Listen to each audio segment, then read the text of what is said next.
I know a lot of you guys have been asking for a video that shows how to attack the 1-4-6 super blitz meta, and although I think the single back A slot, which I did a few videos on earlier, is a fantastic formation for attacking it, no one really uses 1-4-6 against it, unfortunately, so it's kind of useless here. Plus, it's time to move on to new and exciting schemes. So I've been working on something new. I haven't used it yet online, but I think it's going to be great, and I want to share it with you guys so that we can use it together.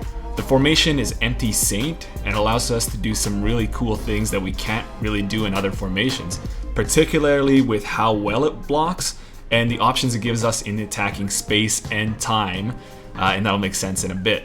There are a few other formations like this called Empty Lion or Empty Panther, which are obviously in those respective teams' playbooks, but the one in the Saints book has the best plays in my opinion. A lot of the concepts I'll go over in this video can actually be applied to other formations in the game, so they can be useful to tack onto your existing scheme, but I think it's best packaged in this formation.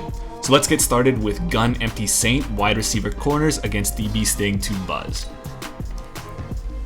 So right away you can see this formation has essentially like a tight end on either side of the tackle, so on the left tackle and on the right tackle. So in my opinion, this is the most sound max protection in the game, 7-man max protection. So right away before we get into any of the passing concepts, we want to be comfortable in the pocket and know that this blitz isn't going to come out no matter if they send 5 or 6 or 6 plus a mugging user linebacker, or even if they send 7, we're going to be sound against the blitz and we can just wait for our routes to develop. So right away we'll go, I don't know, who knows what the exact setup is these days, but I think it's more or less like this. So blitzing all the linebackers. So we're going to show you 7 here. A lot of the time it's going to be 6 plus the user is going to peel off late, but we'll just show you 7 anyway. Contain, you're moving these guys in so that the DBs will be in the contain. But now what's really good about this compared to a 7-man protection and say like another regular shotgun play where you have a tight end on the line and then you have the running back in the backfield, this is much more straightforward in terms of the blocking, because otherwise your halfback or your running back can get a little bit confused, and even a max protection with all sorts of different IDing the mic and sliding and stuff like that either isn't good at all or even isn't consistent in the best case. In this case, it's just really straightforward. You have 7 guys across the line with 7, and they're going to block every single time, and then you just got a ton of time in the pocket. Now, these are kind of scrubs on the defensive line, but you get the point here. Whereas if we do the same 7-man max protection out of a more conventional formation like gun bunch, it doesn't do nearly as good of a job, mostly because you have this edge rusher that gets kind of free off the line, and usually the running back will step up and things just get muddy and aren't nearly as clean as the other formations. So if you run this through, you usually have at least one of those guys coming in free.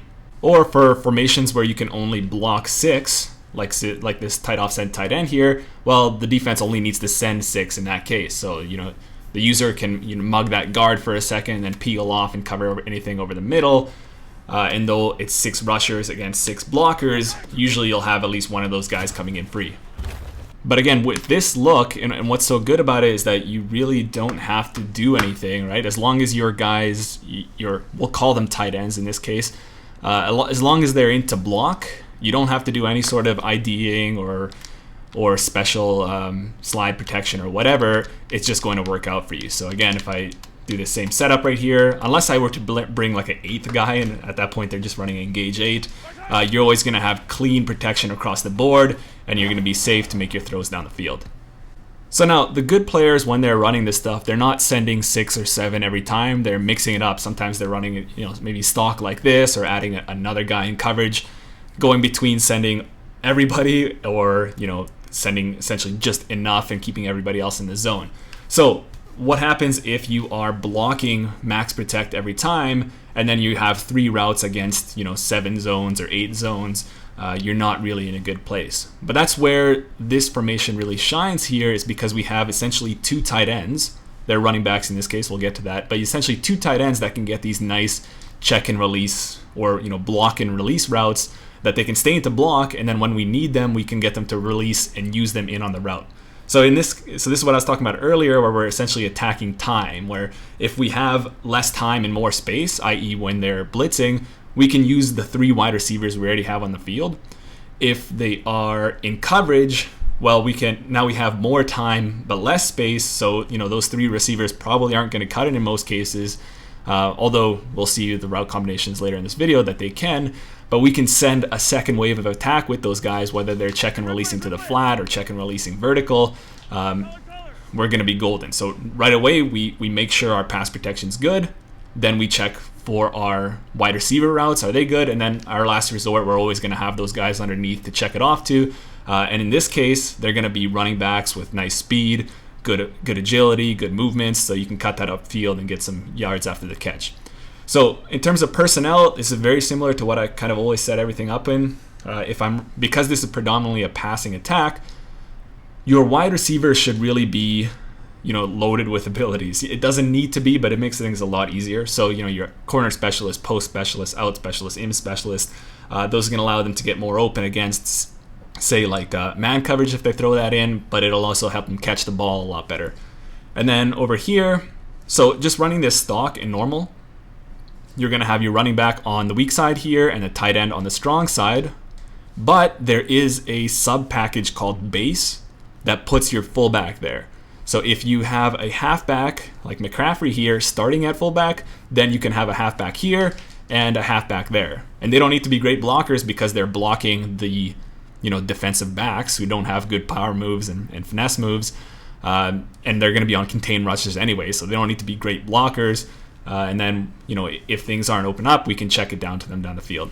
The other thing is, I always like putting an identifier on my center, knowing where the user is, and then even you could add the blitz radar ability on that too. On third down and fourth down, you can see when they're sending everybody or when they're sending everybody into coverage. Not super necessary, but it's nice to have.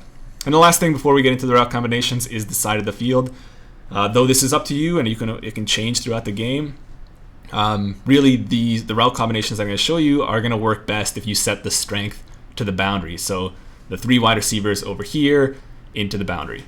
So our base play is going to be this play wide receiver corners, or you could even call it corner strike in a way. It is a fantastic concept against heavy blitzers because these wide receiver corner routes get into this nice sweet pocket, this kind of half space that I've been making a few videos about already, that is tough for a lot of these zone defenders to cover, and it's tough for the user to defend the left side and the right side.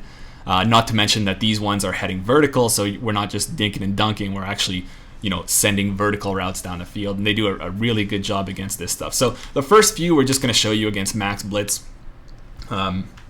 We'll pretend there's a user in the middle of the field for the most case, but you can essentially take your pick at the corner route to the left or the corner route to the right as they're breaking up field. Okay, so the one adjustment I would do is I just put the slot receiver on a little flat here, and let me get off this guy. So I'll just show you right here on the right, as he turns upfield, we'll go ahead and throw that ball. We have huge acres of space there, potentially get a little bit more after the catch. Now here's where we're also attacking time. So this is a great way to get passes vertically up the field without taking too much time, right? There's a blitz. We don't even, in this case, we don't even necessarily need to block these guys. We could get that route out quickly and turn that upfield. But just for the sake of the scheme, we're going to keep these tight ends, quote unquote, to block. Now, what's great about this is it's a quick route, but it's not too quick. So if you were to think about it, this combination that I have on the right here isn't too much different than this, where you have somebody running up the seam and then you have a little flat route over there. But what's bad about this case, other than the fact that it's immediately evident to the user defender who can see that seam and just cut underneath that, if they're playing their safeties a little bit more aggressively, so say if this safety's down here, well, that seam is going to run at him way too quickly, and it's going to be hard to squeeze that in there.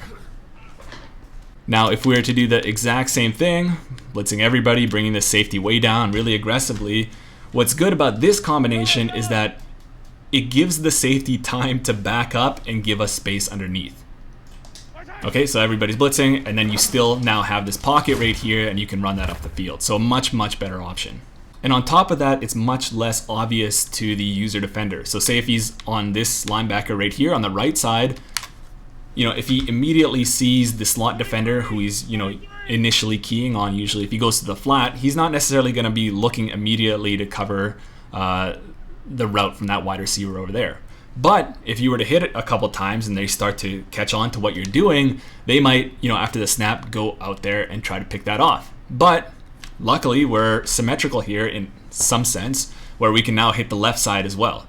So and this is where identifier is going to be good, if we have the user mugging the right guard and going to the right, we're just simply going to go to the left. So just like this, and we're going to have a lot of space right here. And if we have corner specialist, he's never going to drop that ball. Sometimes they might be on the right guy here and shoot out to the left, be a little bit unpredictable in that case, but it's going to be hard for them to cover both routes. They have really good spacing, so really whoever they pick initially, if they go to the left, you go to the right, if you go to the right, you go to the left. It's a pretty simple read because there isn't too much that's going to muddy it up. You can motion this guy out to give you a little bit more space. That's an option for you. So just like that, it gives you a little bit more space away from the user, but it's not totally necessary. Now, what if they try to get smart here, where they're taking this safety over here and they're manning up on this wide receiver, trying to create kind of a double team there, and then they're over here on this user defender trying to be, trying to take away the right side of the field. Well, this is again where time is going to be in a factor here, because we have these really nice routes that can be hit at a multiple different times. So whether they're heavy blitzing, we can hit that as they hit their vertical stem immediately, or if things get a little bit unexpected, we can wait for them to hit their corner and we can hit them there. So in this case, when things get a little bit unexpected, where they have the man coverage guy, or he's maybe down in a little hook curl or something like that to take away that initial read, well, we can simply just wait for him to open up down the field and throw that there. Now, I threw that late, but you could turn that upfield for an easy score.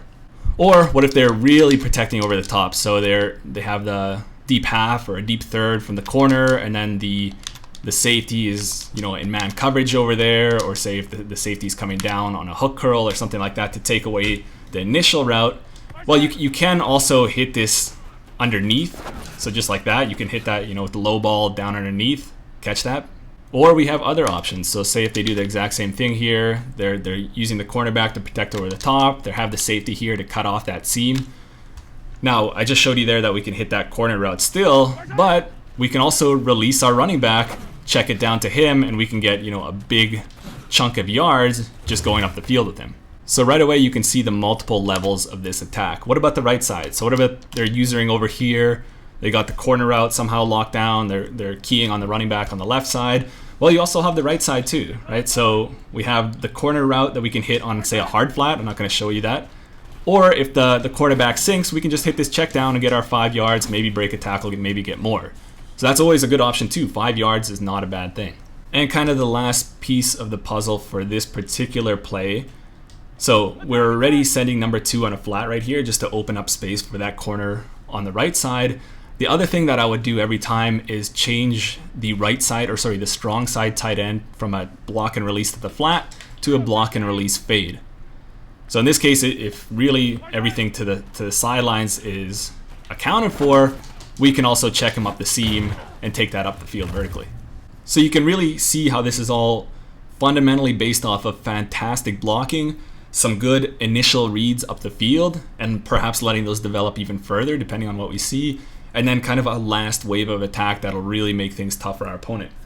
And even if they're starting to leave some of these guys in their zones to take away some of those initial reads, your check and release routes or your block and release routes from your tight ends are still going to be valuable to you, right? So I can release this guy and I can still get 5 to 10 yards even if there's zones in the middle of the field there.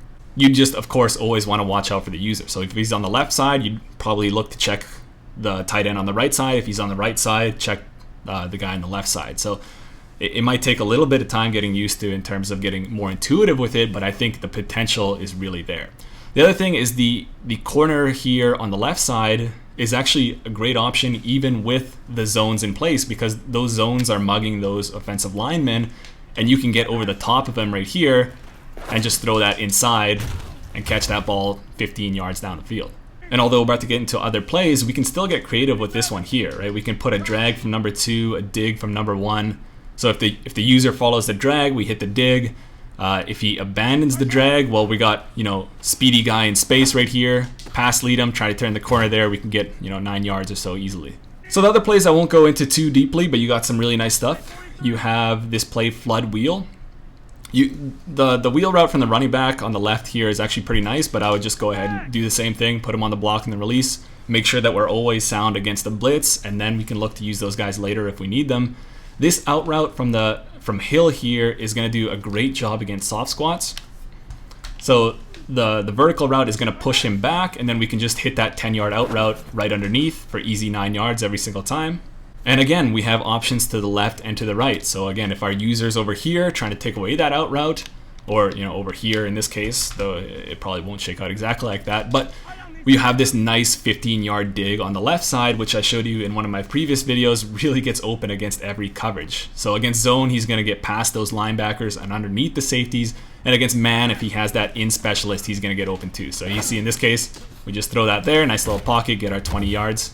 But again, if your reads are covered on here and there aren't too many reads because it is a 3-man route, again, you can release your running backs or your tight ends, whatever you want to call them, and get creative with it, right? This guy doesn't always need to go to the flat. The drag ones aren't great. You can try to use them sometimes. Really just the fade and the flat that are going to be good for you. But again, those are really just tertiary reads, essentially. So the other play, the next play we'll get to, is Saint Wheel, and there's a number of really good things here. Again, we're going to put the running back on the left side to block and release. And this inside release curl from the left side is really, really good. So whether they're blitzing or keeping their guys in coverage here, and you can leave him there or you can move him out here to get a little bit more space. He's going to get inside in this sweet spot right here, and we can just throw that and catch that every time. Easy 15 yards. But just like the wide receiver corners that we're showing earlier, it has multiple spots that you can hit it. You can hit it early, or you can wait a little bit longer. So say if your initial read is to the right, if you have a little bit of time in the pocket, he can sit in this sweet spot here where none of the zones really cover, and you can hit him late there. Now, that was early for the sake of demonstration, but you could hit him even later. And again, say if our user is over on the left side over here, trying to take away what we're doing on the left side here with this inside release curl, well, we have this really nice 10-yard stick route from the number 2 on the strong side that gets in this nice pocket right here that really can't get covered by any of the zones. And what about the play deep in? So this is a nice play against these cover 2 zones. It's going to be much, much better against man coverage, and we'll show that shortly. But, you have the option over here to hit the post route. Right there, you catch that early, undercut that. You have a post specialist, you're always going to come down with that. The crosser here is mainly just to occupy the user, and then you have this really nice deep dig route that's going to get, like I've been showing you, open against a lot of these zone coverages. But really where this play is going to shine is if they start to hit you with some man coverage. So if they come out here, again, they're sending 7. In this case, they got man coverage against these guys, but you have a lot of really nice options here. So I can actually go right back to the post here. If you have post specialist, you're going to have some time in the pocket here. He's going to beat his man. You just go ahead and rack catch that. Hopefully you can beat him a little bit more, but in this case, the speed is a little bit bad. Against man, this crosser does a great job, assuming the user doesn't take him all the way across the field. You see we just get huge amount of separation here. We can rack catch that and possibly get more than even the post route. And then the dig, like I was saying in a previous video, it's going to get really open against man coverage. Even in this case, against the manned up corner, as long as you have that in specialist on your wide receiver, and again, I strongly suggest you do that, he's going to get open and he's always going to catch the ball. Nice 3-4 yards of space. Maybe we can make that same guy miss and turn that upfield. And even the play stick is pretty nice. Like, there aren't too many options with it, but this post is really, really good, especially if you motion him out wide to get a little bit more space. He's going to get above any of the zones, break against any man coverage, and get in the sweet spot. Assuming the user's not there, you really only have to do that when they're kind of towards the right. And there's nothing wrong with hot routing into your own 3 verticals type of play. So if they're not going to have a post runner, you just hit it down the seam right here. If you have a little speed, you can perhaps get your position on that, catch that down the field. But where this concept would really shine is that, so let's pretend we're blitzing here and that this user is going to come late. And I can even put him on a deep third right here just to mimic the user running with these guys. When they're running all the way down the field, you have your protection here, they're all the way down the field, you release your running back, and then you just got acres of space to run with here. So you can get really creative with it. Now, the last thing I want to talk about here is, although it's an empty set, you do have some run options. Number one is that maybe it's not the best option, but you could try it here and there, is this makeshift quarterback draw. So you can, leave everything the way it is, but, right after the snap, you can just take off with your escape artist quarterback, and that could always be a decent option for you. You just got to watch out for those disengaging centers. And the other thing is, because this is 11 personnel, you can simply just check into any one of your other formations to get a good running play out of that. So if, you can go to any one of these gun ones, or you can even go to the right here, go into single back doubles, go into halfback dive. Now, these run plays probably still aren't the best against this type of setup where those edge guys can come in and get your running back in the backfield. But once they start to give up on the 1-4-6 when they know that their pressure can't come in, well, we can simply audible to one of these good runs, and we can just run that up the gut and bring our run game back into the mix. So we have a lot of options there because the personnel is so solid. And I'll end it there, guys. Again, I think this offense has a lot of potential. Again, I haven't actually run it myself yet, but I think there's a lot to do there, and still actually a lot to build on. But I think the groundwork is definitely in place in terms of giving us protection, giving us a few little options in the run game, and giving us many different options in the passing game at different levels, at different spaces in the field, and at different levels of time in the attack. Right away, a little bit after, and a little bit after that, we got levels to attack. So I encourage you guys to go into this, especially it's later into the game, try some new things. I think this could be fun. People are still running this blitz heavily.